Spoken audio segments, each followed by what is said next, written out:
Ассалаумағалейкум, құрметті оқырмандар. Бастайық. Жеңіл автокөлік жүргізушісіне кері бұрылуға рұқсат етіледі ме? Бұл бізде бір жақты жүріс жолының аяғы, сондықтан тыйым салынады.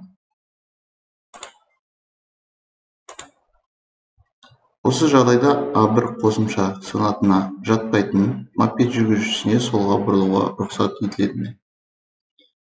Мопед, велосипедке осы кезде солға бұрылуға болады. Сіздердің жүріс бағыттарыңыз бойынша екі жолақтан жоғары болғанда тыйым салынады. Сондықтан қазір рұқсат. Көктайғақта тіркеп сүйреу рұқсат етіледі ме? Көктайғақта тыйым салынады.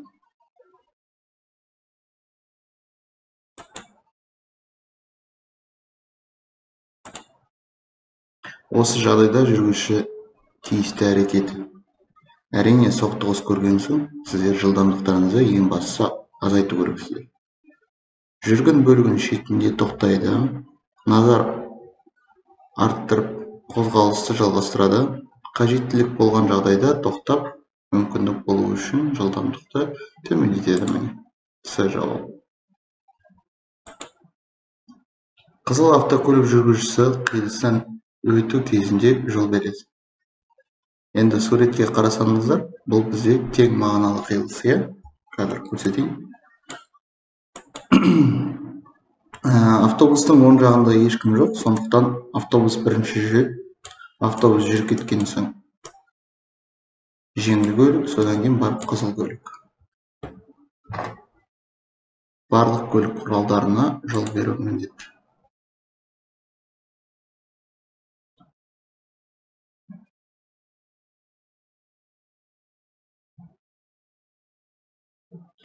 Мұнда жауабы тек жеңіл автокөлікке деген, ол да дұрыс.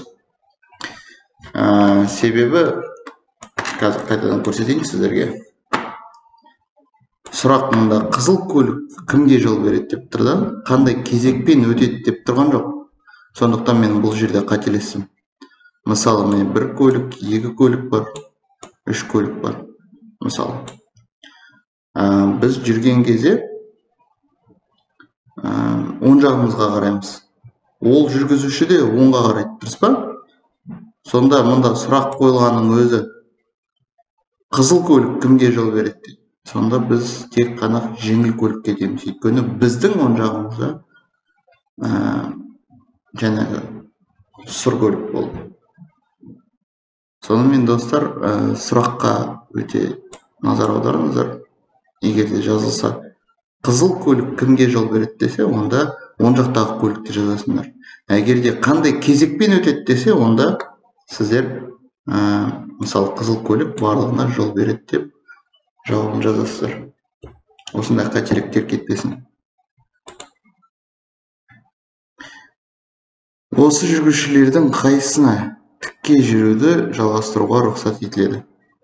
Мұнда велосипедтің суреті тұрса, онда екеуіне де тыйым салынады.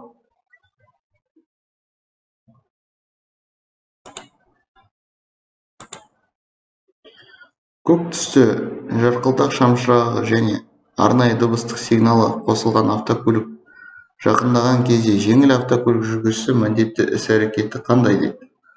Оңға қарай көшіп, жылдамдықты азайтасыздар.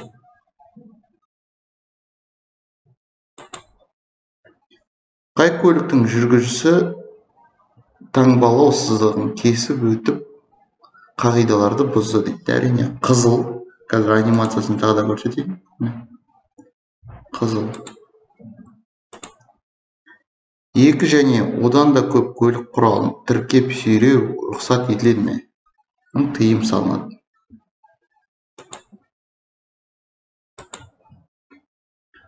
Төтенше жағдайлар көлік құралын беру туралы талап мына көлік құралдарына қатысты емес. Ол біріншісі, шетел мемлекеттері мен дипломатиялық иммунитеті дипломаттарға бір сөзбен айтқан. Осыны таңдайсыздар. Жеңіл автокөлік қандай бағыттарда қозғалысын жалғастыру мүмкін? Ал енді дұрыстап қараймыз. Мен қосымша секция қараңыздар, өшіп қалды міне. Онда сіздердің жауаптарыңыз қозғалыс тыйым салынады дейсіңдер.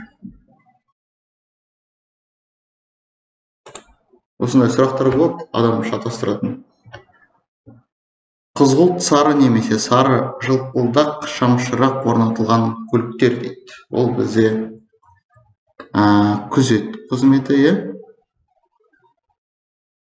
Содан кейін жол құрылыс және жөндеу жұмыстарын орындайды.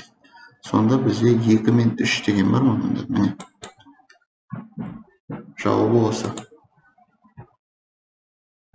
Жүргізушілерге елді мекендер жол белгілерімен белгіленген жолақ бойынша қозғалып, қандай жылдамдықпен қозғалысты жалғастыруға рұқсат етіледі?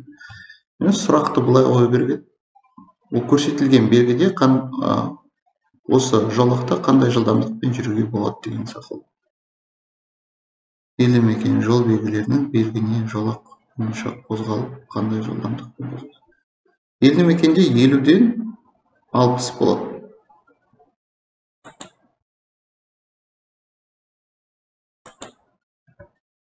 Жүргізуші көлік құралын тоқтатқан жағдайда ішкі істер полиция органдары қызмет орнын рұқсатсыз тастап кеткенсіз.